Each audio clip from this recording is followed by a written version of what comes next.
नमस्कार. तर आज आपण मस्त असा चटपटीत झटपट असा अंडा राईस बनवणार आहे.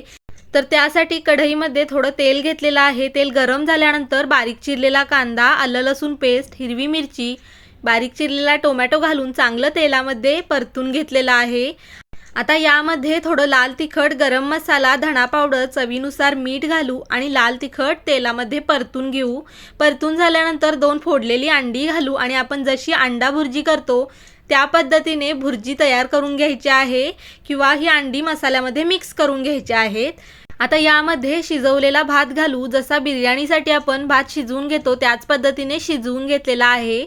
आता यामध्ये बारीक चिरलेली कोथिंबीर घालू आणि मिक्स करून घेऊ. बारीक गॅस करून यावरती 5 मिनिटासाठी झाकण ठेवू. तर थोड्या वेळानंतर बघू शकताय झटपट आणि चटपटीत असा अंडा राईस तयार झालेला आहे. शिळा भात असेल तर शिळ्या भाताचा सुद्धा अंडा राईस मस्त असा होतो. तर नक्की एकदा करून बघा.